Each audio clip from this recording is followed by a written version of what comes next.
Greetings and welcome to Piecing It Together with Annika and Ben. I am Ben, And I am Annika.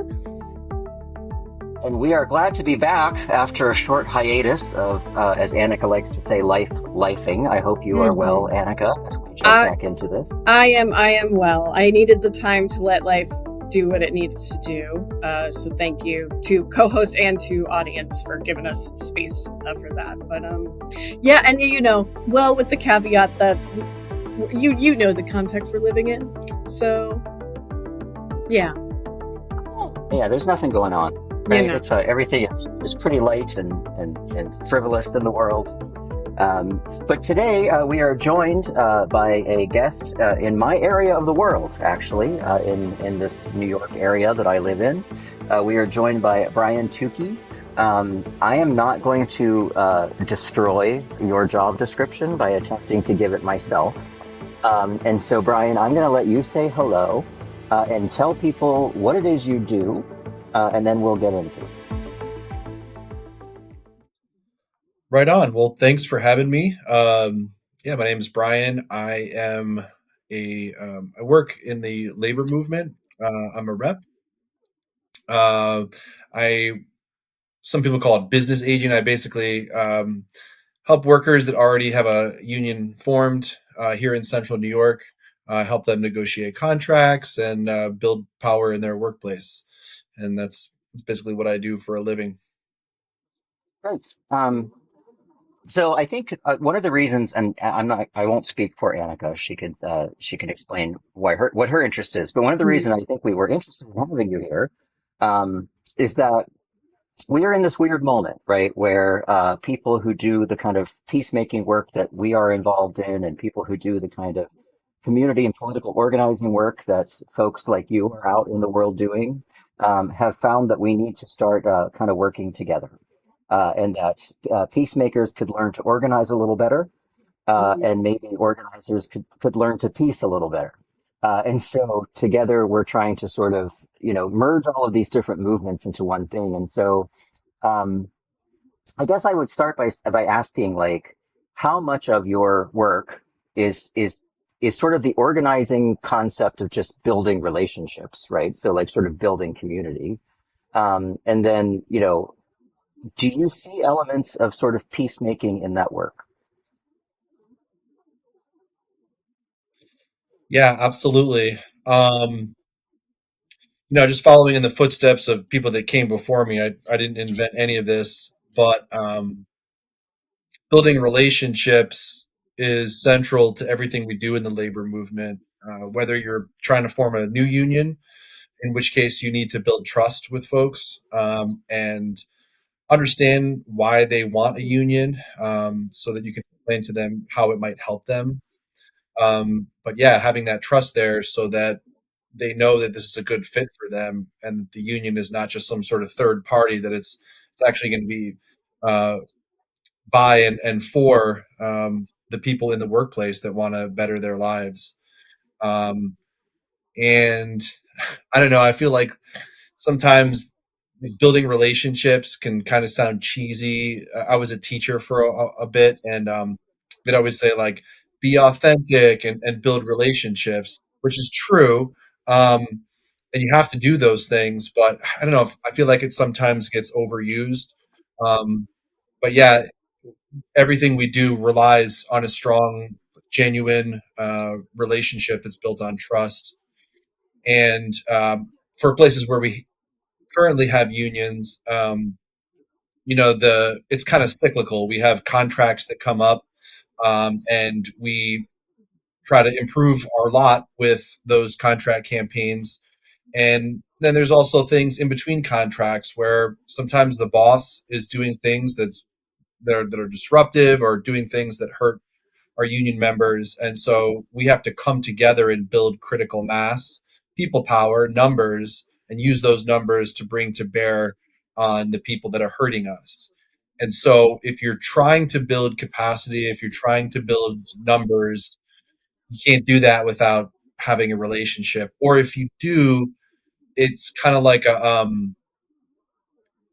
think that your unity will be a lot weaker if there's not actual relationships. it, in our movement, we make a distinction between like mobilizing people versus organizing them. So, for an example, if you mobilize a group of people, that's kind of just like put a flyer on Facebook, everyone show up here.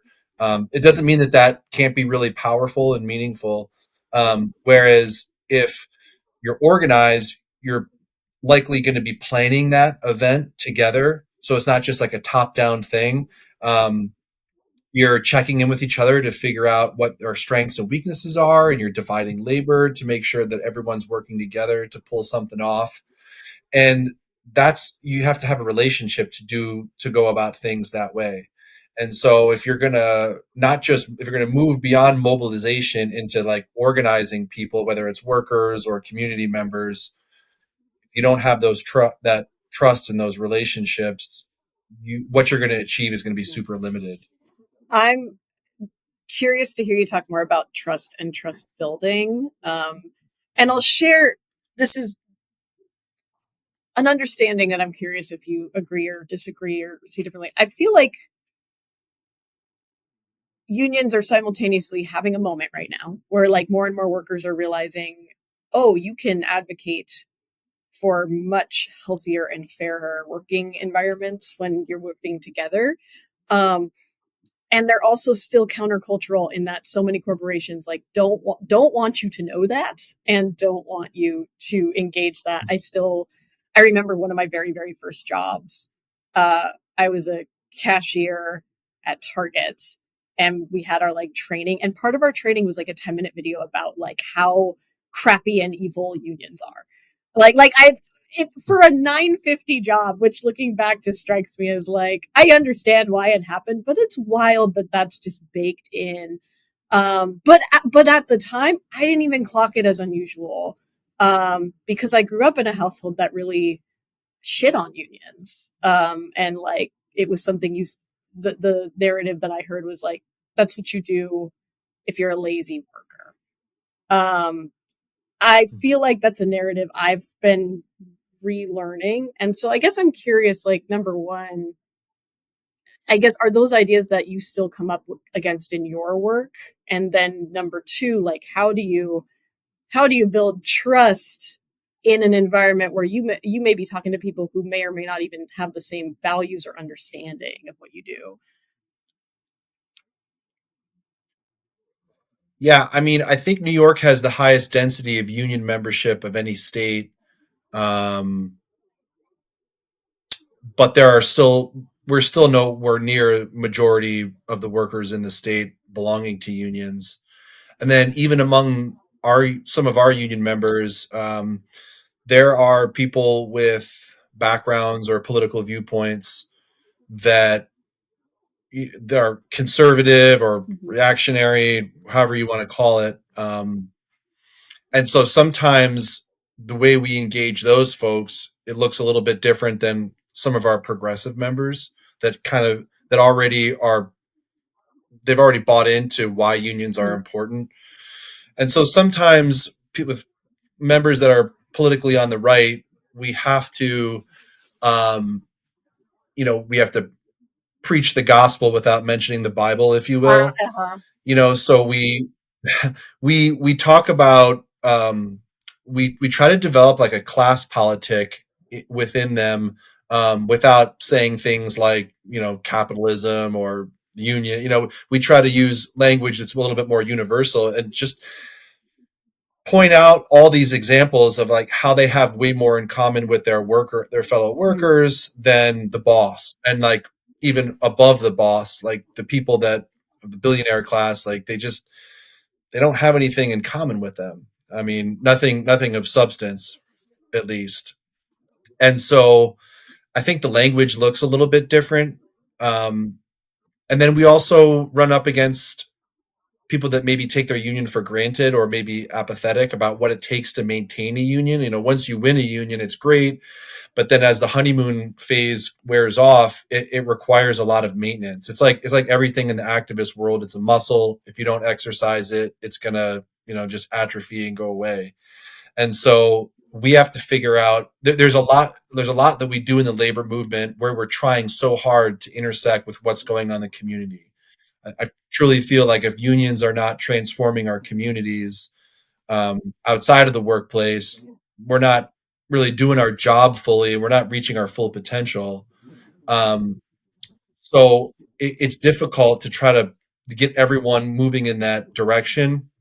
So you try to choose issues that matter to everyone, um, and you try to like especially I've found over the years when you do hit a wall and you are hitting resistance from the boss or other people that are treating you unfairly, you have to like point those things out in the moment Mm. as they're happening. Like, hey, let's take stock of what's going on. This person is treating you this way. Let's talk about why. Let's talk about what they have invested in treating you and why it makes sense for them to treat you that way.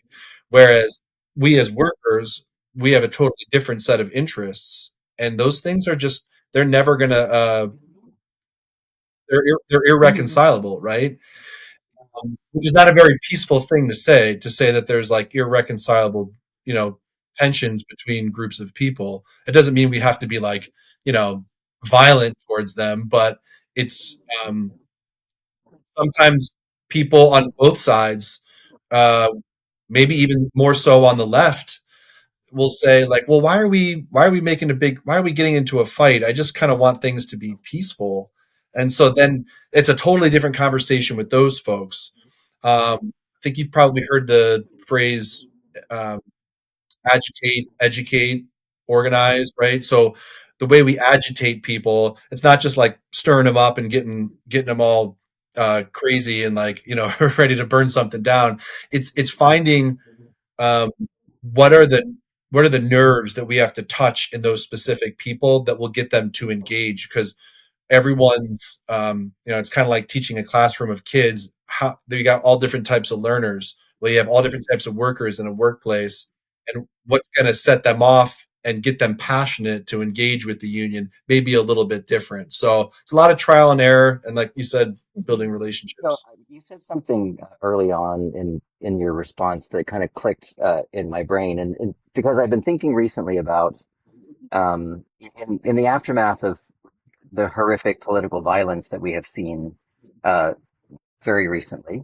Um, well, there's been a lot of talk about this idea that once we make things partisan, right, Mhm. it becomes difficult to deal with them.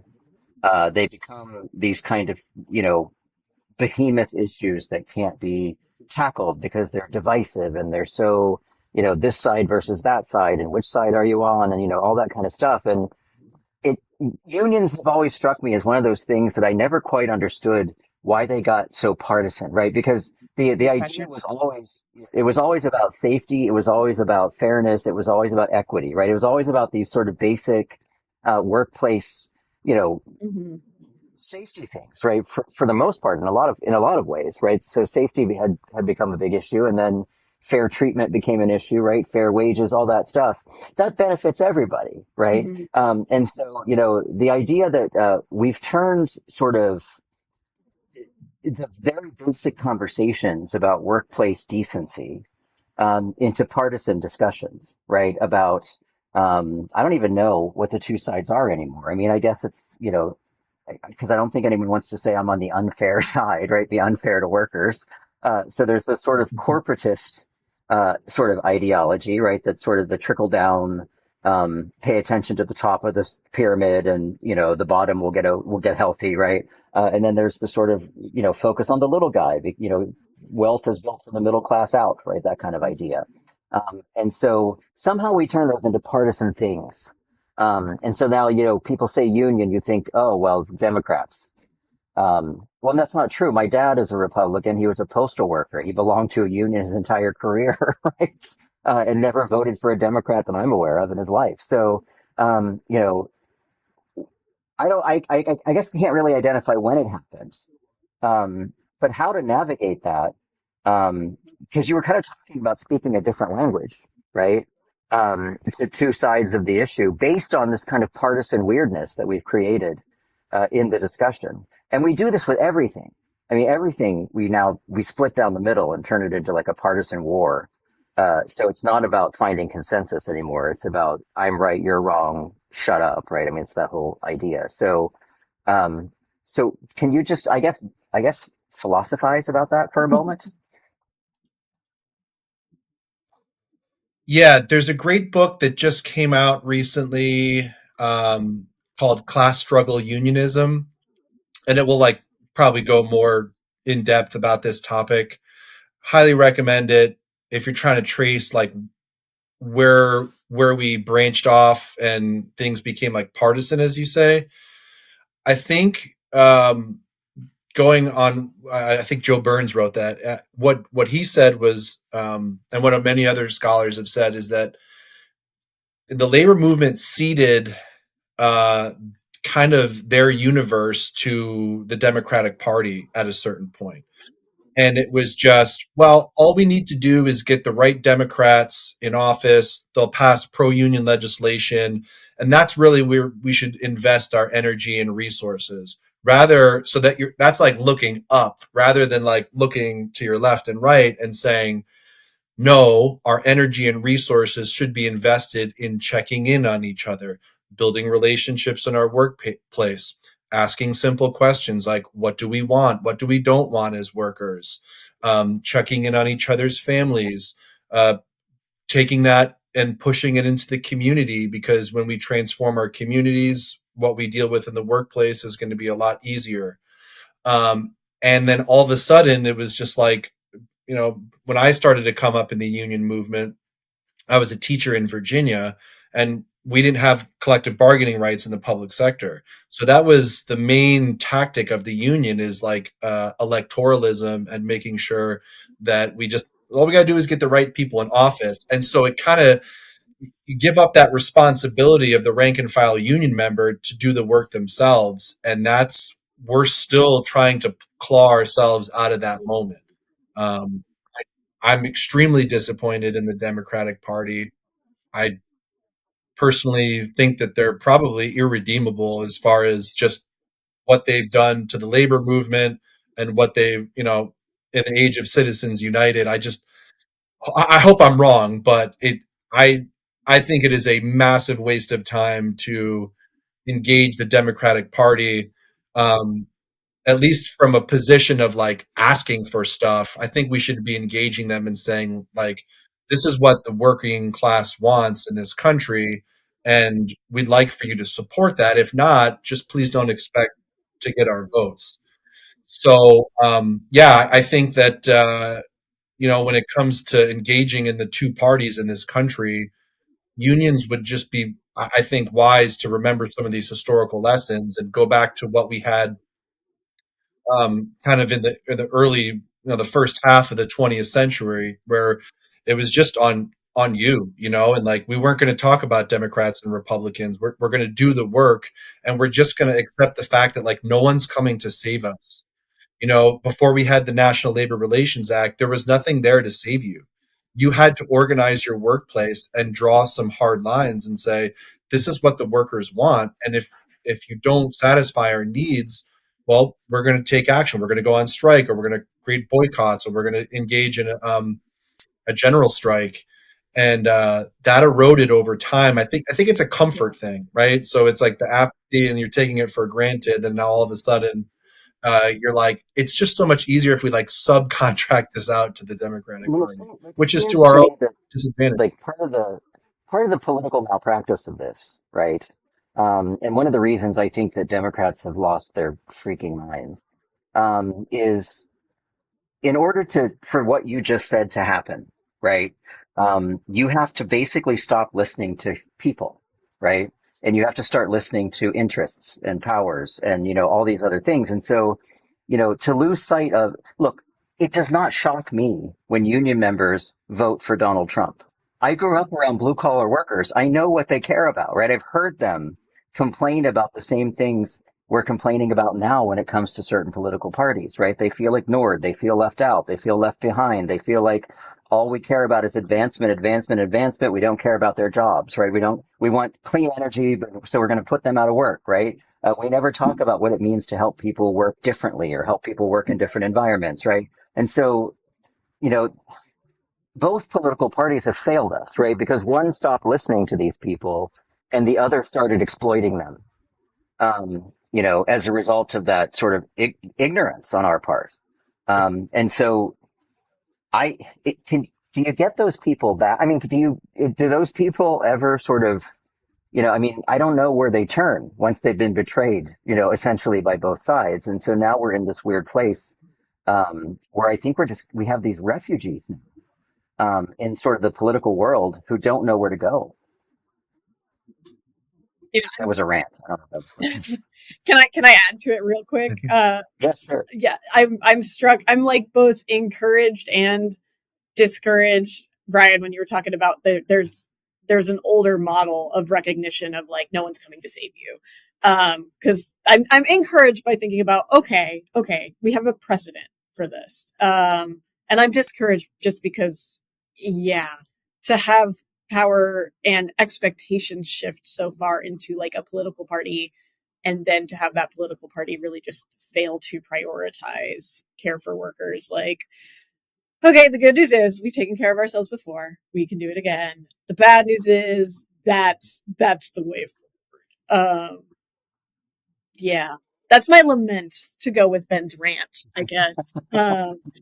Yeah, Yeah, it's a lousy feel. It sucks. It really does. I mean, I would much rather be spending my weekends and my free time like I don't know, like going hiking or drinking beer or seeing music and like not going to protest. Like I'm sick of being an activist. I'm sick of being doing protests. I mean, not to the point where I'm going to stop doing it, but it's just like, wow, I wish we could just kind of let someone else deal with this. But unfortunately, I think history shows us that when it gets this bad, we just don't have that yeah, option. We don't yeah. have that Please know that luxury. laugh just a minute ago was not incredulism. It was solidarity. It was like, yeah, me too, man. I don't want to do this either.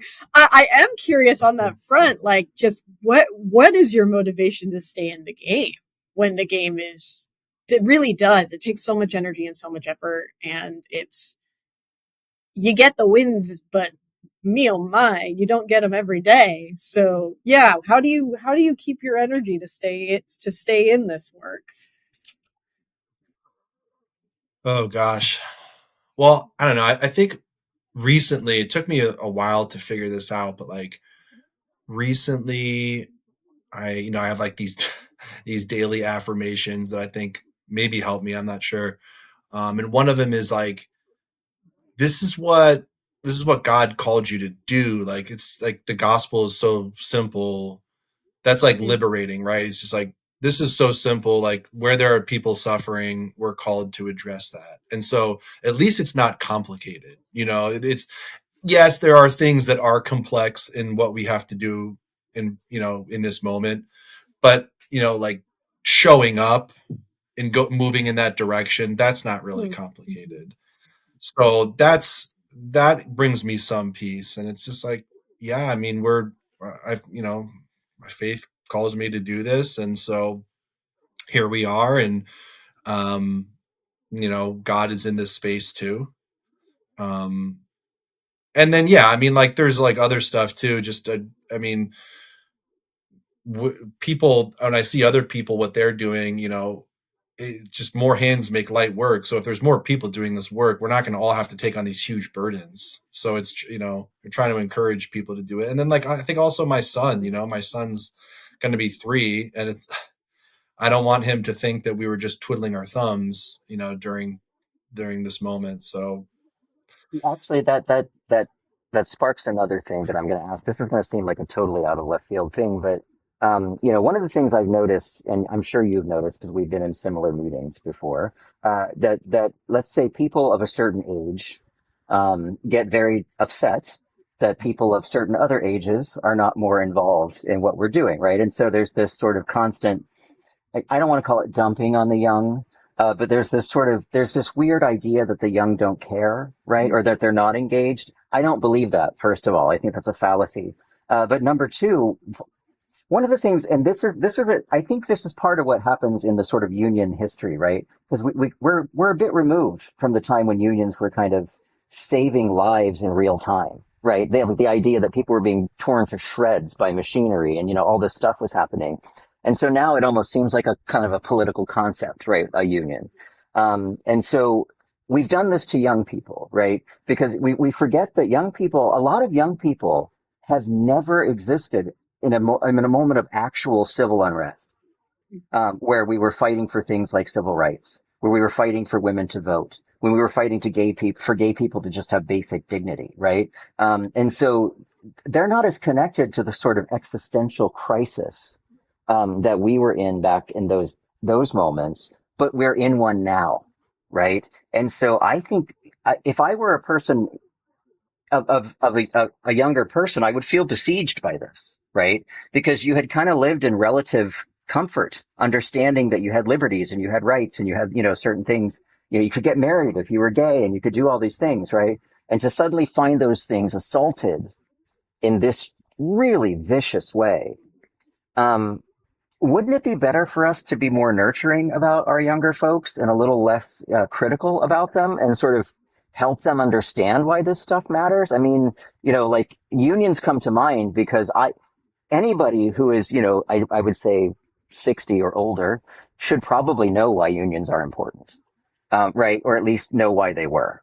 And so, what do you do for folks who don't have that experience, right? You have to show them you have to show them that this stuff matters, right? That you have to, protesting matters right now. Unrest matters right now. We have to do these things to preserve the things that we've taken for granted for 30 years, right? Um, so what is, I don't know in your particular work how much you have to engage with young folks. But you're engaging with younger folks in workplaces, right? Folks who are below, my age. So, is it different engaging them and helping them understand sort of why this stuff is important for them? Yeah, it is, especially like the older I get. Like, 'cause I'm a staff person. I was a rank and filer when I was a teacher, but now I'm on staff. And as staff, you're important to a certain degree, but the most important people are the rank and filers. And so we need to constantly be developing new leaders, people that are not alienated from, people that are, I'd say like below 40 is a good group, at least to me. Um, to make sure that the people that are engaging them on these topics look like them or have a similar background, that are the similar age. That's really important. It can't just be me, because I'm only getting older, and so it's like constantly developing new leaders. And that's I don't have all those answers. Like, far from it. I mean, it's great. It's an age old question, right? Because you like diversify your engagement techniques based on who you're talking to. With younger people. I think you and I talked a few weeks ago, and it was like, oh, well, the evangelical church is really better than progressive churches because of X, Y, and Z. And I think you and I kind of like push back on that a little bit and just saying like, well, I just don't think it's one thing. I don't think it's one. If we just did more, compassionate songs, thing, or like, Not a big guitar, I think worship it's style. fixed, right? Yeah, right. And so like it's just like, I don't know. It's maybe it doesn't work for everything, but I try to use the analogy of doing a union organization drive. And so when you're trying to first organize a union, like one of the things you're trying to figure out in the beginning is like, does a union even make Mm-hmm. sense here, right? Because you have a compassionate group of people that called the union in, but then you have to engage the rest of the people. So you're talking to them and you're figuring out what makes this job great, but what makes it miserable. And if we talk when we talk to young people, I have to like be really cognizant of that. Like, how are you thinking about this moment? How are you like what's your perspective? Like, what's your view look like? Um, what are the things that you love about what you're doing right now, but what are the things that you wish could be better? And not just like lecturing them and not just doing a history dump on them. Well, it used to be this way, and if you would just do it the way we did it in the 40s, you'd be as great as we are too. Um, And I don't know, like I agree with what you're saying, but I would also say that this, like, let's say someone's 25, right? Like maybe they're just out of college or like just out of college age. Their entire childhood was Yeah. pretty screwed up, right? Even if you just look at gun violence, like one right after the other, like just psychotic amounts of gun violence. Um, and then there was Trump one, and then there was like the Iraq War, there was 9/11, there was all these like really horrible things that were politically disruptive and politically scary too. So they formed opinions, they formed worldviews in response to those events. Let's listen as they unpack those things for us. If we listen, then we're going to know how we can speak to them. I was thinking that too, Ben. I hear what you're saying about there are young adults now who, like, when they were born, we weren't in a big civil movement moment. But I also feel like those are the same former kids, now young adults, who came up in a world full of chaos. And um I think gosh, I've had some conversations. I work at a seminary campus right now, and my conversations with some of our like younger students, there's this through line of like, yeah, really, I've never felt like I'm going to be taken care of. Like, I've never felt like anything is guaranteed to be safe. Like, and they'll tell me, like they were too young to vote during Trump won. They were old enough to vote, and then got to watch Trump get reelected anyway, for Trump too.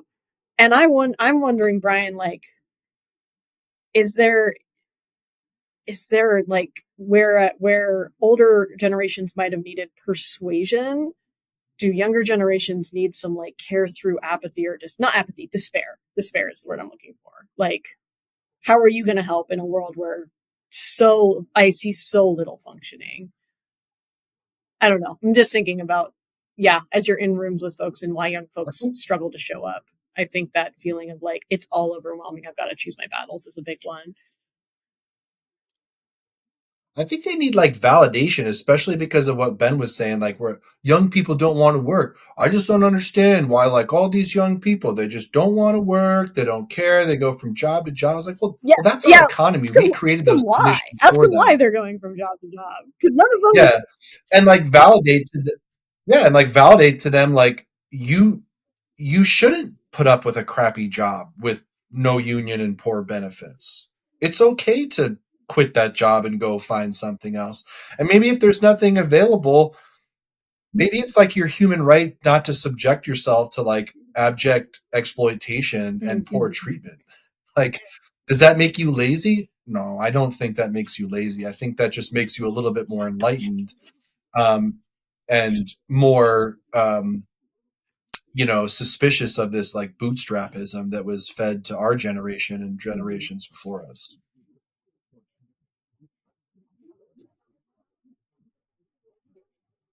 Processing. We do that. We do that a lot in the union. Like if we're not careful, we can assume what we know what people want. Like this is like the haughtiness of the Democratic Party. Well, we know what's best for you, right? So just let us Yeah. handle it.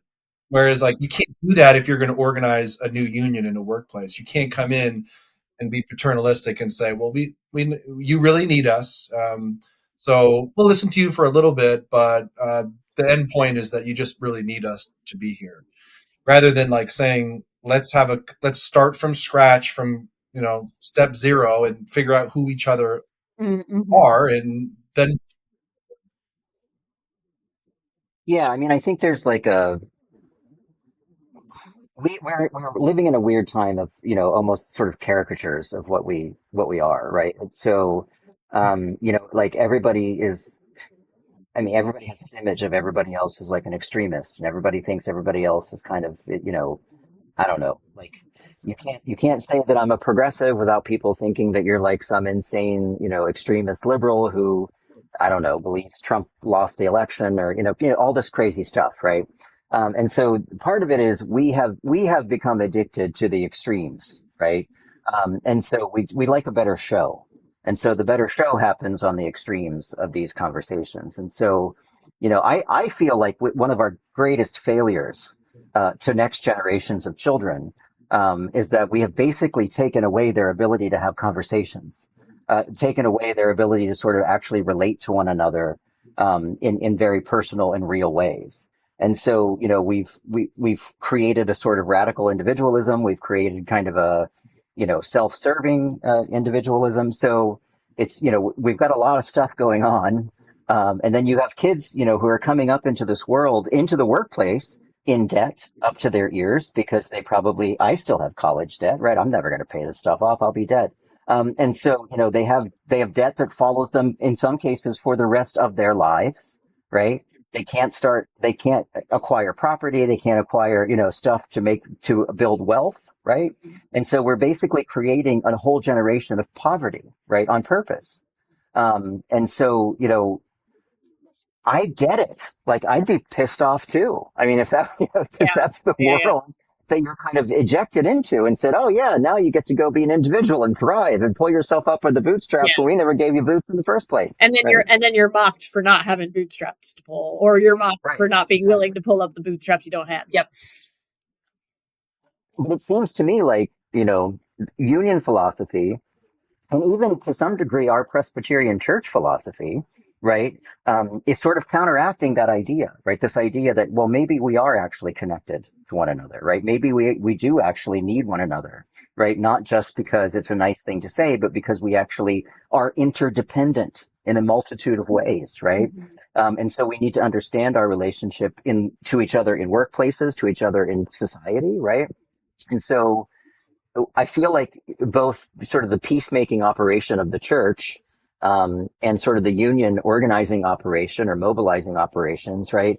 These things, we're doing the same thing, which is trying to redeem the value of community and make people understand its power, right? Because the most nefarious thing that's been done to us, in my humble opinion, is taking our community away Hmm. and making us incapable of seeing each other as neighbors. That's a great point. Yeah, it's well said. It's and Ben, it's funny you bring up the parallels because as Brian, as you've been talking about like how you talk to people about what unions are for and how you engage a room full of uh perhaps suspicion, perhaps competing values or competing assumptions. Like so much of what you're describing, I'm like, oh, that's the same things ministers do. Like that, like this is the same work of like, all right, you've got ostensibly kind of a shared value that you all engage here, but my goodness, the language you use to do it and the reactions that you can bring out based on what vocab you do or don't use it, like wildly different. Um, I'm also curious in that I feel like spiritual leaders frequently you're in a position where you're visible and you clearly stand for an organization that folks tend to project assumptions onto. Like if I tell people I am a minister, wildly different depending on where they're coming from, but I'll get assumptions projected onto me about how I feel about literally fill in the blank, media, language, church, and all of it. I'm curious, do you experience anything like that in your role? Like where folks kind of they hear what you do and they assume you are a certain type of person? Yeah, and like because the last 60 or so years have been, well, in some ways, I guess it depends on how you count, but at least the last generation, it's kind of been like business union, like the union's this third party that just fixes Uh-huh. everything. A lot of the assumptions that I struggle with are people that saying like, well, why don't you just fix it? And like the you is the problem part. It's we. Uh-huh. And they're like, well, this is your job. Like, yeah, it is my job and it fills 40, 50, sometimes 60 Right. hours a week. But like I'm nothing. I'm just a staff person. I can train you, I can advise you, I can take on all this stupid things that you don't want to do, like sending the mass messages and helping you create flyers or doing the trainings, all that stuff. Um, but ultimately, like if you don't show up, then I can't win the big contract that you want. Like I can't help you transform your workplace. I can't help you, make your community a better place if it's just me. But yeah, that like the individualism that Ben I think was talking about is just like, well, why can't you Yeah. fix it? Like this is The a individualism service. and the like looking for a savior, or looking for, like, I don't know, an organization above you to come in and do all the sweeping work. Um, Mhm. which, yeah, gosh, that's an Yeah. imagination shift and Yeah, gap. it almost, yeah, it kind of makes it seem like they instantly devalue themselves, right? Yes. So, yeah, like it's like I can't do anything, right? Because we forget that we're not one, right? We're Yeah. part of many. Which I think is also the much more like sympathetic and accurate read. Like whenever folks get accusatory of leaders of like, why didn't you do something? Like, I don't think that's them being entitled. I think that's them really not realizing like, no, no, no, you've got a role to play here. Um, but I don't know. We've been acculturated to assume that is not true. Um, and yeah, damn, I'm recognizing that's the same value system from, the people who made that very first "here's why joining a union is a waste of time" video that I watched at 20. Um, And some unions have been not worthy of 1 cent of people's dues money. Like there's unions that have dropped the ball, big time, mostly because they go to that service business model hmm, and they don't show people, they don't do the work of like building people up, building the community, training people, and like instilling them that class politic which says we all have way more in common than things that drive us apart. And vis-a-vis what the boss is doing, it's no question we are meant to be on the same side, when we compare ourselves to the people that are exploiting us. um, I'm trying yeah. to like my brain is trying to formulate a political parallel here, and the problem I'm having is, um, I think our our political leaders, right? I think one of the reasons that we've become so, I mean, look, I've openly called for the leader of the Senate to, or, the minority leader of the Senate to step down. Like I've said that very publicly. I don't want him to be the leader in the minority leader anymore, right? Because I don't think he has it in him. But the other thing is, I think they have forgotten, right, that they only exist because of us, right? They live, their job is to serve our needs, and to listen to our voices, right? And we have had for a long time now a drifting away of politicians from the people they represent, right? To represent parties, right, instead of people. And so, you know, that seems like such a heavy, like one of the things that makes this feel like such a heavy lift, I think, is that we do down here on the ground in the dirt feel like we're the only ones lifting, right? And that there's no one above us trying to help us up, right? Because they're too busy, I don't know, covering their own butts or whatever they're trying to do. I don't know. I mean, yeah, we have some good guys out there fighting, like hell to sort of make things right. But I bet they feel the same way, right? That they're lifting alone, like in this group of people. And so, what do we do? I mean, how do we mobilize the people who are supposed to mobilize us? Yeah, it's funny. I just Westminster gets asked to write articles for the Citizen, and I just wrote one. It's tough to do in under 1,000 words, but um, yeah, we're completely alienated from our misrepresentatives. I mean, yeah, there are probably, it's a cadre of maybe a dozen people between the Senate and the Congress that are fighting the good fight, but Such a small number, right? like yeah. it's such a small number. Yeah, and it's like just one of the things I put in the article is like just take a few, what's liberating are these national polls. I mean, I know they're not ultra perfect accurate. There's a degree of error, in all of them, but it just illustrates how alienated our leaders are from the will of the people. Medicare for all, like pulled well over 60%, rejected by both parties. Um, Gun control, or specifically like universal background checks, overwhelming majority of people Yeah. rejected.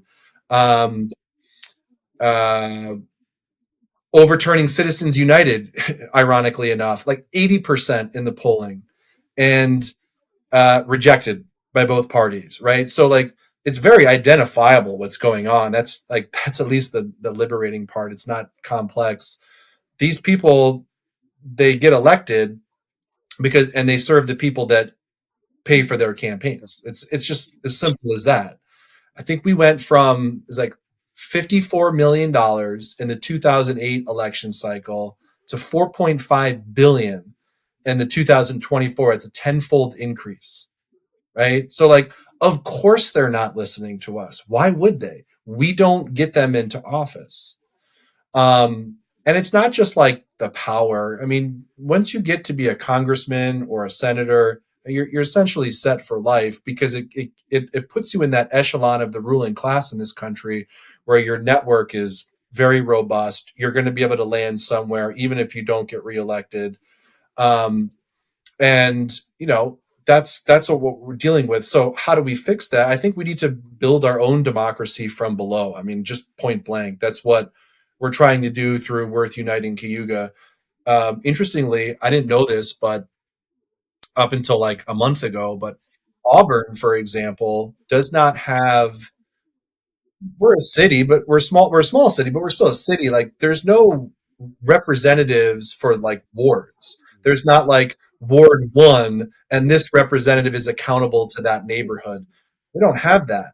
Teucke County does, which that's good. But Auburn doesn't. And there's probably many places that don't have that. We need to be like creating our own organs of democracy that are completely independent at a minimum from the Democratic and then from the two-party system, um, but also like just independent from the normal governance that happens. They're and in their defense, like a lot of times, small city governance is like, oh, which street are we going to pave, or things like that. I think probably Auburn picked the wrong one. Maybe people can argue that, but um, yeah, like we need to like. I always tell our union leaders at any given point, you should be able to say, what do your members want and what don't they want? And if you can't answer that question, you have some social investigation to do. You have to start talking to people because we should always know that. And in our situation, I think our leaders more or less do know what we want. They just don't care because they're not accountable to us. They're accountable to their donor class. And I so think I and actually, sorry, I think I think it's a little thicker than that. And I think that I think number one, I think they're scared. And I think there's a level of cowardice in our politics that is frankly disillusioning. And even, I recently heard an interview with Kamala Harris, where one of the things she said is, yes, I may have told you a lot of things were going to happen, but I never imagined the surrender that was going to happen, that people would just fall to the side, right? And so, and I know Democrats like to pretend they're not doing this. But every time you ignore the will of your voters, you are doing that, right? You are caving into something that is not the democracy you claim to serve, right? And so I believe they absolutely know what their voters want, and they absolutely don't care. And I think that's a problem, right? And I think that's a problem that requires significant change, to the point of, in New York, of course, if you live in New York and you want to vote in the primaries, you have to be part of a party, right? I otherwise I may have thought twice about it, right? Because I'm kind of over it. Um, but the only way, right? The only people now that are going to show up to save us are us. And we have to make sure that our voices are louder, right, than the checks, that our voices are louder than the security of the office, right, that our voices are loud enough to make people insecure. And, yeah, again, that's a daunting idea, right? Because we've not had to do that in a while. Sort of, have the mass. Move I the know Yeah, it money. it sucks. it is a daunting idea, but also like I'm like, yeah, that's what union works are kind of doing, and it's got like, no, Hmm. here are the strategies to turn multiple individuals, none of whom have a lot of power on their own, into like a united front. Um, and yeah, I don't know. I experience like the kind of union organization work you're doing, Brian, as like it is an alternative and countercultural model to what Ben, what you've described as like us being really trapped in this partisan system. Um, it also reveals too, it's just you can do it. It's just a lot of damn work getting that many people into one room and getting them to agree on this is what we're asking and this is what we're negotiating. Well, I and don't know. also to have to like to be partisan that, right? I mean, so Yeah, yeah, like yeah. you, Annika, you and I know, like we're ministers, right? Mm-hmm. If someone calls you a progressive minister, right? Yeah. I hate it when people do this to me. Like they call me a progressive minister, right? And we're forced to explain then, right? Almost to their disbelief, right? That we serve the gospel of Jesus Christ. We don't serve a party or a nation or a leader, right? Mm-hmm. And so we believe in our way that we are trying our best to represent that gospel to the world, right? If someone calls that progressive, that's not me, right? That It's is not that is projection. placing, yeah, that is Yeah. projecting values onto me, right? And so I Mhm. imagine unions almost have to function the same way, right? We're not partisan people, right? Because Mm-hmm. we are literally trying to unionize. We're trying to Yeah, get yeah, yeah. people together, We're trying to get right? everyone to get And what they so, need here. yeah, we just can't be partisan hacks and do that successfully, right? You can't organize a church from one side of the political spectrum or the other, right? I mean, that's going to get bananas real quick. And so you know, what is it? How do we take this idea, right, of representing a value higher than partisanship and higher than politics, but making it function in politics, right? I mean, I don't know, how do we make that a bigger thing, right? So that we can all sort of be focused on the bigger stuff. Well, I think it goes back to what you said, as like we have to constitute. Maybe that's not the right word, but we have to put a we have to bring community back into what we're doing. I mean, like just start with like simple stuff. We're putting together a movie night at Westminster. We're going to be watching Storming Caesar's Palace. I haven't seen it yet, but it's the story of some Black women community leaders from Las Vegas that basically shut down the strip in Las Vegas when all this crazy welfare reform was happening. Um, but also like we're just gonna break bread too. It's a potluck and a movie. Like it's a simple. There's no entry fee. And I mean that like in a figurative way. Like there's no impediment to getting involved in like everyone eats right. Everyone likes a good story about the little guy taking on the big guy. Again, you have to kind of preach the class politic without mentioning some of these key phrases where people are going to be like, oh no, well, that's for hippies or Democrats or liberals or whatever they say. And it's just like, well, listen, man, like you actually like Yeah. this too. Like, all of these stories that are universal throughout different faiths or whatever, or replicated across different faiths because the moral of the story is so Mm-hmm. similar.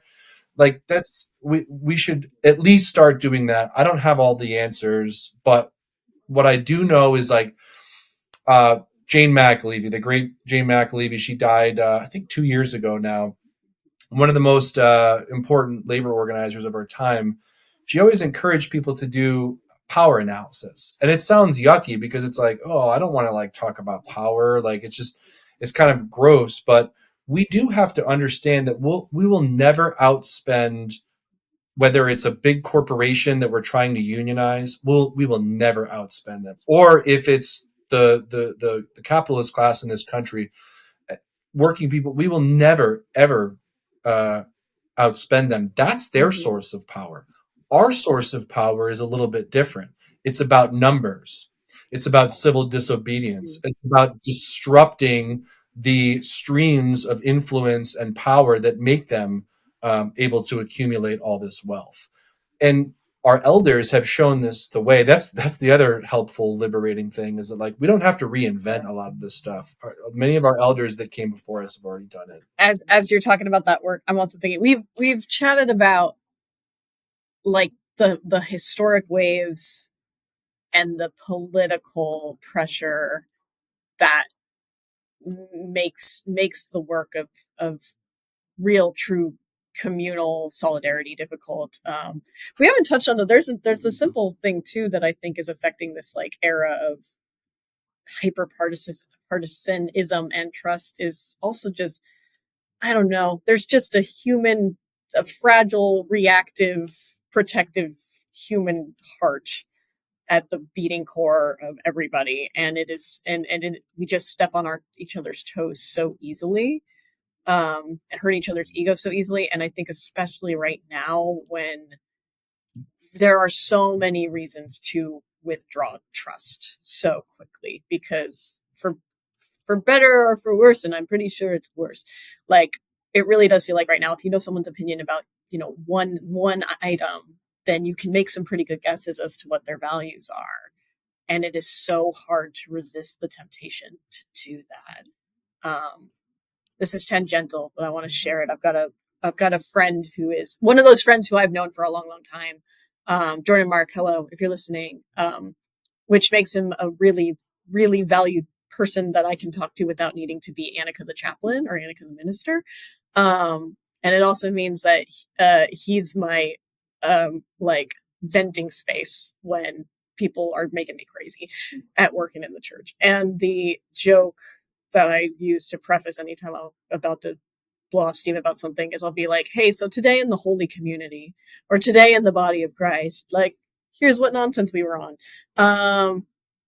And I can see like the same things that gets us in the way of ourselves in the church, that keeps us from all getting on the same page for this space we all really care about, and this thing that we're all really trying to do together. I imagine that organizing unions is up against the same thing, but I'm also, this podcast is all about like peacemaking, right? And I think that's where I really see the peace part of it. Is there's a practical, like, you're doing good work in the world, you are caring for the poor, you are bringing equity into unequitable spaces, but I think you're also doing the really, really difficult work of creating true community, where people who may or may not share much in common in terms of their worldviews or their backgrounds are all recognized as like deserving of care and deserving of fair treatment, and then both challenged and empowered to treat each other that way, and to work together that way. Yeah, well said. It's difficult to hate someone if you're close to them, like close Mm-hmm. in a communal way, like you're eating with them, you're struggling with them. You know, it's a lot harder to hate someone when you're that close. But then it's the trick of how do we get people Yeah. to be closer? And how do you maintain that closeness when inevitably, we're pushing each other's buttons that we don't even know are installed. Yeah, Yeah. this is actually a place where I guess if we want to lean towards hope as we get towards our wrapping up of stuff, but one of the places I've started to see real hope, and I should preface this by saying I am not a I'm not a willing protester. I don't like going to protests. I don't like rallies. I think sometimes they just feel like family reunions, and I really don't understand the point of them. And but I've been going to more recently because what else? Where else are you going to scream about this stuff? But so I've been going, and one of the things I have noticed, and I look, I've been protesting and for gay rights and against gun craziness my whole life.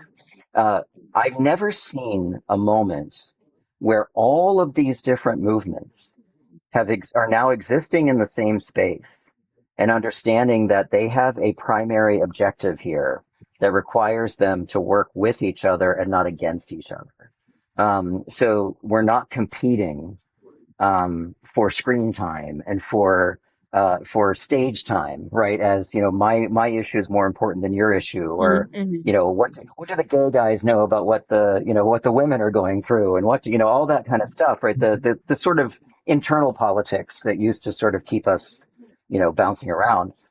To see that start to erode, and to see people start unifying around this idea that what matters almost more is our freedom to be able to say these things to each other, right? Hmm. The idea that freedom itself is what we are fighting for has been frankly inspirational to me. And I have found myself sharing space with organizations I literally have no connection to and never would have in any other circumstance, right? And so that matters, right? Hmm. And there are glimmers, right? There are glimmers of this, even in our twisted little political swamp that people live in, right? Of these moments of consciousness, right, where people understand that there's something more important here, right? Hmm. And look, seeing Marjorie Taylor Greene on stage for the Epstein victims, right? You know, that was a big moment for some folks because they didn't expect to see her there, right?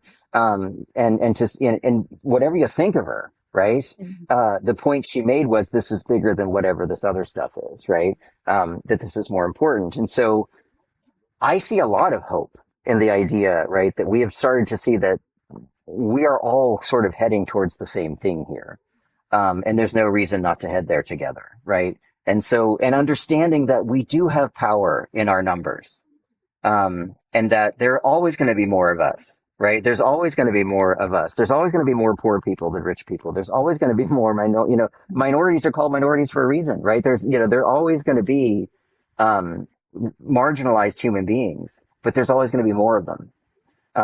And you know, William Barber makes the point all the time that if white poor people and black poor people could understand who their actual enemy is, they'd be the most unstoppable Game voting changer. bloc in the entire United States, right? But they're busy fighting with each other, right? Because that's how we want that. So, you know, I that's where I'm finding hope, right? This idea that we are working across lines, that we are talking across lines, that I think in some ways ministers are finally being allowed into this conversation in ways that we might not have been in other ways.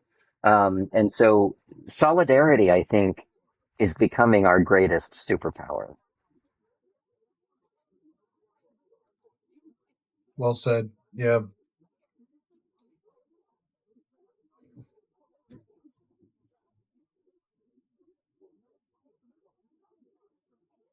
I want to pull more threads, and I also know we're coming up on time.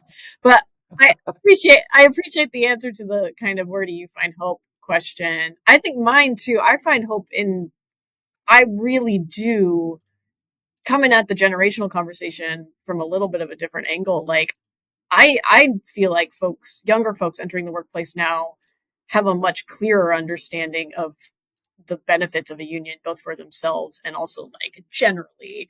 Um, and I don't know, that conversation feels less charged with very, very young people than I think it did with former generations. And so that's my hope is like, okay, I can see at least some ideological waves shifting.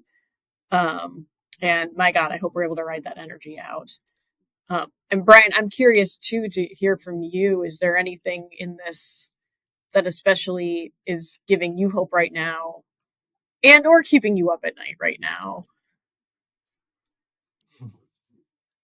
Oh man. Um. Well, in the labor movement, I guess, yeah, it was really great to see the Starbucks workers movement because that was predominantly Mm-hmm. younger people. Um, and then the big push into organizing graduate workers and adjunct professors. That is a little bit maybe slightly older of a demographic, but if we can, we need to continue to go there. Again, the majority of people in this country don't have a union, so there are plenty of people. It's like, I mean, if you're evangelizing, like if you said, okay, the majority of these people don't know Jesus, like, okay, well, that's kind of a good thing, right? Because it gives us an opportunity to the degree to which that unions do inculcate community in groups. We go in there, we can give them a little bit of community, and that's a good thing. So I think we just, as long as we keep finding new spaces where there are people in need and that we approach them in a genuine way, that's giving me hope. That is happening, to in some degree. So that I think that gives me hope. Um, what keeps me up at night, I guess, would be like the antithesis of that, which is just people rejecting the putting themselves into an uncomfortable situation, um, and rejecting that attempt to be involved with Mhm. community, or like I don't have the time, or I don't have, or those people really are not my people, or just like making all these assumptions and putting up all these walls. Then you are going to stay siloed, and you are going to just, you won't grow, and you won't be part of that community, which is going to tear down a lot of those walls. So yeah, it's just making sure that like we are creating opportunities and spaces to for people to gather, physically, metaphorically, however you want to say it, and just making sure we use our time wisely. I don't always have the answers. That's for sure. It's trial and error, right? You try one thing, if it doesn't work, go back. You use a little bit of the scientific method. Say, why didn't this work? What could I do better? How can I critique myself, in my next approach, and learn from it and do better? Um, And continuing to try too, as opposed to just like, well, that didn't work Continuing and to I'm try. out. Which is also just again a Mhm. parallel with. I hope folks interested in unions and unionizing are listening, and I also hope like ministry leaders and lay leaders are listening because yeah, those messages remain relevant in both places. You know, we could be unstoppable if we were just not afraid to fail, Yes, right? I mean, exactly. Oh my god. Yeah. Yeah. Brian, Yeah. is there anything we have not talked about your work or about your understanding of this call that you would like to share? Yeah, this was great. This was really great, and I appreciate listening, and growing with you too, and listening to your perspective. It is. I know they say don't stay in your echo chamber, but also I think like, you you do learn new things from people that are maybe on your side, and you have to work with them. You are a nucleus to Mhm. grow outward, and so it is nice, like not having to just everything be a constant battle. So I appreciate Well, I'm being happy to hear here. that. I'm glad that is how you've experienced this space. That's one of the things I really enjoy about this as Yeah, well. Is yeah, thanks for doing it. Thanks for doing and all the other shows. I never knew about it until Ben mentioned it, and I will be a regular listener awesome. now. Tell your friends, tell your union partners, the ones you like and the ones you don't. Uh, don't tell them which is That's which. right. I don't advise that. But yes, thank oh you. yeah, we forgot to say at the beginning, like, because you have to say this now if you're a podcaster, that you have to like and share our videos because we need your validation and we can't exist without it. And so you have to do that or we feel like we don't exist. Indeed. Of course. On that note, yes, if you would like to learn more about Brian and his work with the SEIU Local 200 United, you can visit their website, SEIU200united.org. If you'd like to learn more about any of the organizations or projects you've heard here, you can email info@presbypeace.org.